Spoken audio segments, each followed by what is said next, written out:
So, it's been quite a while since the new iOS 26 has been released. Although users were pretty mad about it at first, looks like Apple did fix as far as they could, and people finally started to accept it. And this is the brand new Apple CarPlay running on iOS 26. Today, we want to show you guys exactly what is going on with this update, because there is a lot to cover. Now, just a quick disclaimer before we get into the nitty-gritty. The head unit we are showing this on right now won't give the absolute best result in terms of resolution and performance. It's a little bit older, so whatever you will see here in this video is going to look and perform way better in your modern infotainment system if you have a newer car. So yeah, subscribe if you haven't already, and let's begin.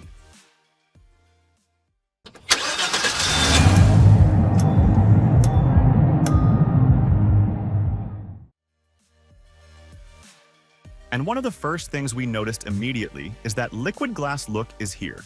It looks really clean. So, if we go into the settings menu right here on the dashboard, we can actually customize the icons now. And for the first time ever in CarPlay history, and we are not exaggerating, this is major, we can now have dark icons. This is something that we have always wanted. We have been asking for this forever.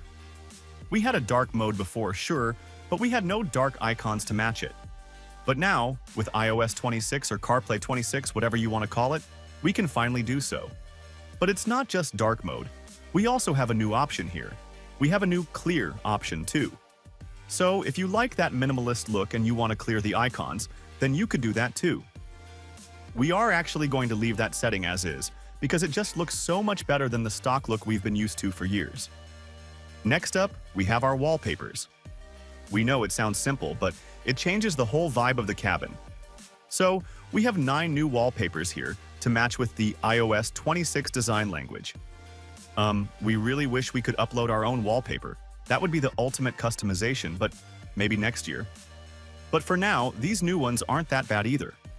Now, believe it or not, the next thing we have is something called Smart Zoom. So, yet again, if we go into the settings and we go back out to the main menu and go over to display, we have this option right here called Smart Zoom. So basically what this does is CarPlay will automatically optimize the view for your specific vehicle display. This is just a new option that automatically adjusts the layout based on your screen size. Now, it ain't going to look the best here in this head unit, but this is going to be perfect for those wider dashboards that are becoming so common in newer cars.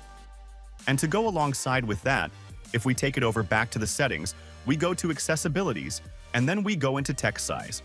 We can now actually set the text size. So if any of you have a massive display, it might be feasible to have larger text just to cater to that. We are going to leave it for, honestly, we might even for this car have it at 110%.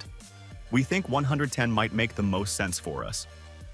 The text is not too small, so we aren't squinting while driving, but it's not too big either where it looks cartoonish.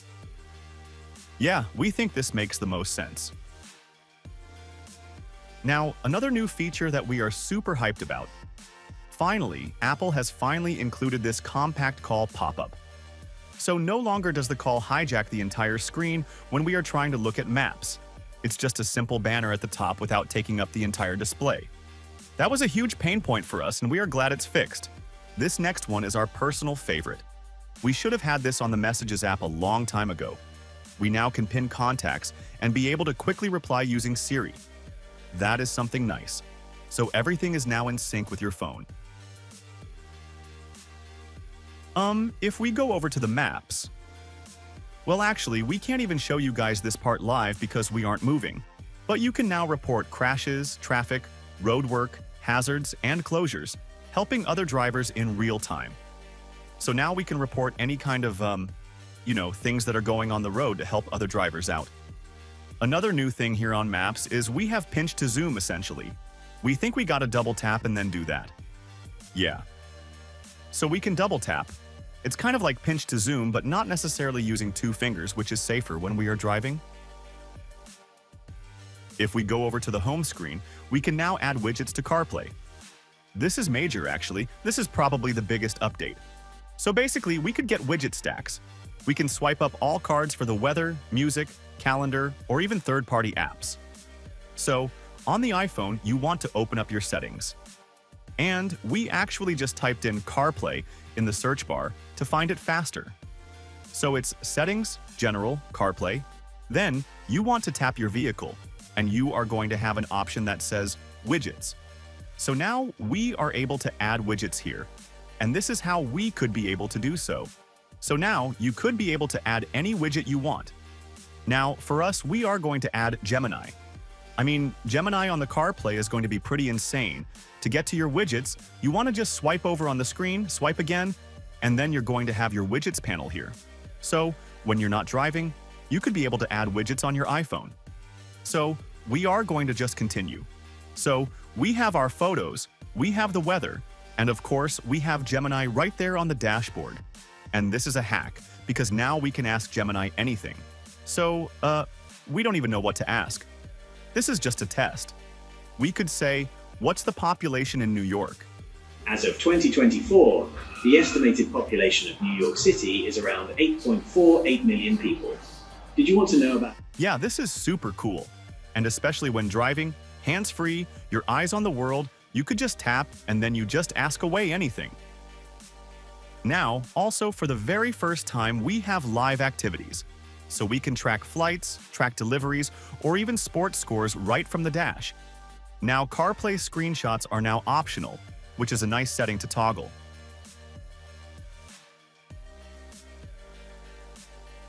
Now, believe it or not, CarPlay could now support video playback only if the automaker enables it. So it's not available on most cars yet, but it's something that Apple allows, believe it or not. But yeah, man. That's all the new features of Apple CarPlay with iOS 26. We think this is a worthy update if you are on the fence of updating your iPhone, because your phone needs to be running iOS 26 in order for this to work. Then we think this alone is worth the update. We think the widgets alone are the big feature here. Subscribe with that notification bell on and let us know in the comments down below what you guys think about these new features. Other than that, we hope you all have a good day. Peace.